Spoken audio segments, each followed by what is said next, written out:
We've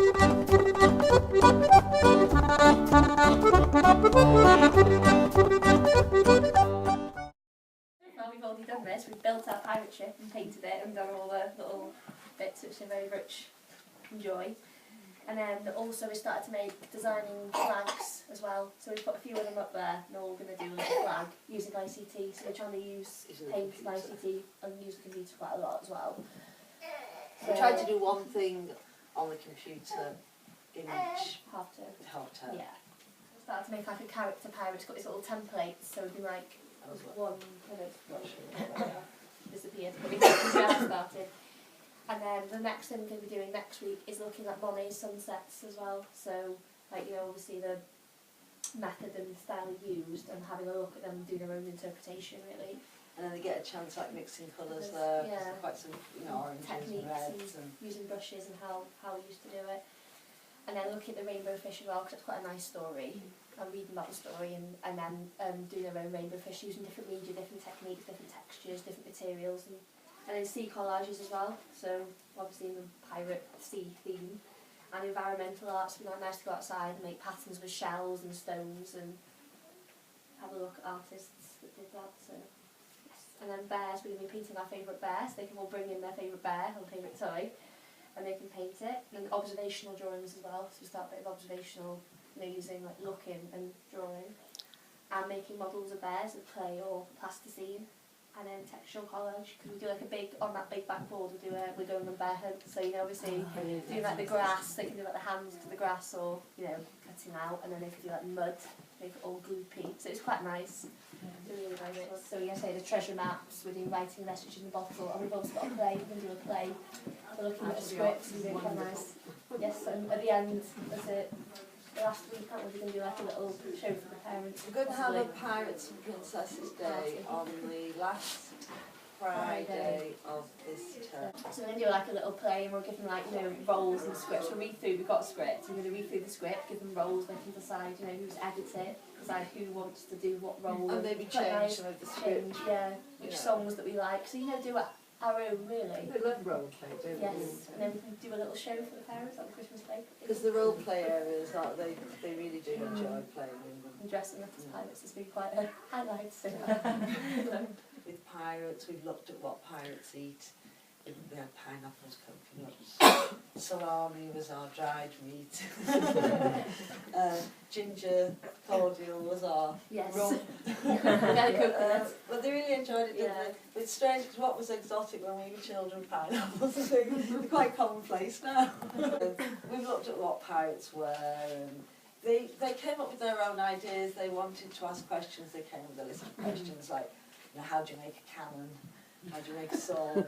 So we do have a session where we can, they'll say, oh, Google it, and we can go and we can have a look at, you know, how is a sword made or whatever. So we've been doing, I'm trying to answer their questions. This like, it sort of gets them more involved if they can think of what they actually would like to find out about pirates or bears. We've looked at some famous pirates, and there's famous girl pirates as well, which is nice for the girls. We're going to be doing some things on floating and sinking, so a lot of it will be done just experimentally, let them take things, see what happens. Yeah. It's interesting, it's things like, say, a piece of silver foil, if you screw it up, does it float or sink? If it's flat, you know, how you can affect the floating and sinking. And it's quite, even, I think there's an orange, is it float? Let's see. And then we're going to make little boats. So if you've got any like little plastic trays, you know, you get mushrooms or straw. When we do bears, that we'll be looking, you know, at non-fiction writing, looking where bears come from, and making a book. So then, if we're going to make a book, we think about, you know, the title, the cover page, design, like illustrations, those sort of words, really, like contents page, what page numbers, why do we need an index, why do we need the contents, what's it for? So looking at the structure of a non-fiction book, really. And then sequencing of familiar stories, because the amount of stories on bears, there's a lot of books on bears, so, you know, like Goldilocks and Three Bears, sequencing the story. So they can quite easily sequence them, but we might say, oh, can you come up with a different ending? What happened to Goldilocks when she got home, or, you know, or what happened, was she told off? Again, it's a period of like sort of consolidation. The nursery children, when they do come here, they can often always count to 10. The reception children are counting confidently. It's giving them the opportunity to use those numbers with confidence. So we might say, for example, you know, what number comes between 3 and 4, even though they can count to 10. You can't necessarily know what number comes in between a number. So the nursery children will be ordering numbers to 10, ordering numbers with, say, a few numbers, you know, we might take out a few numbers, or just give them, say, 3 numbers, which is the biggest number, which is the smallest number. You know, so they're not just going counting, but not just going 1, 2, 3, 4, 5, and 10. You're beginning to manipulate and use those numbers. We're going to be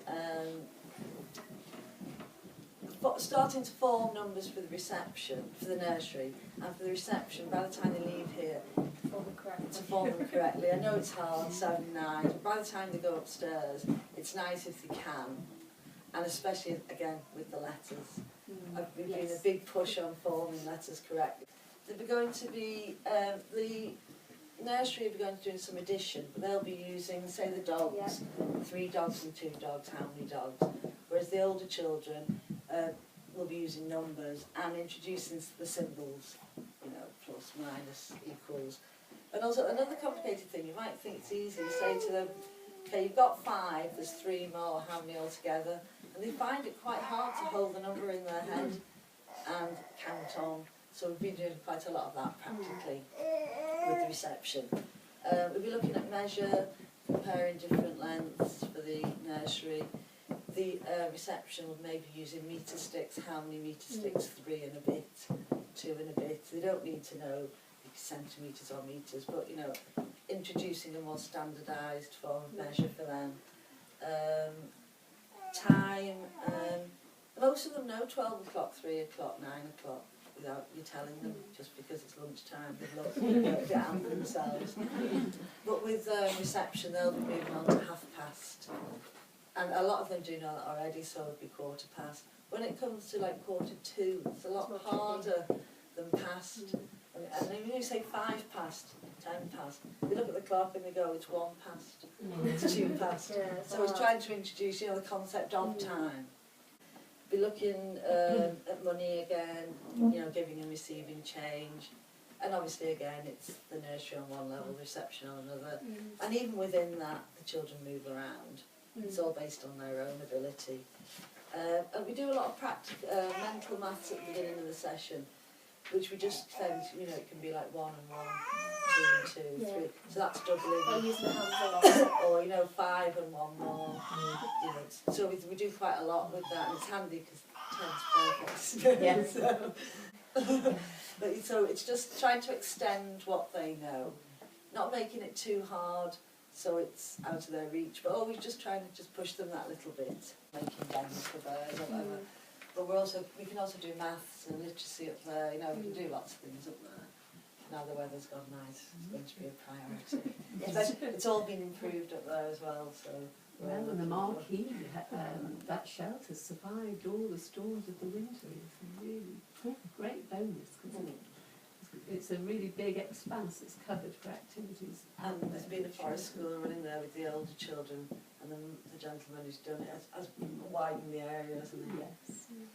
Iris, we did the ICT, it's one thing, design technology that we've done, making the boats links in with the knowledge and understanding, and like making party food for our party as well, so they'll help with that, so it'll be quite all involved. Things really, so it's like looking after our own belongings and being responsible for our own things, following like the classroom code, the playground code, you've got the code of how we behave outside. And they even came up with their own pirate code. Oh, we did, yes. They realised that we had a classroom code, so it's all things like no diving off the ship. No breaking the rules is a rule.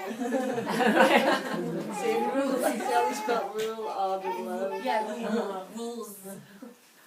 It's really, yeah, they all did. They sat there together and passed it round and wrote one each. It's really sweet. So.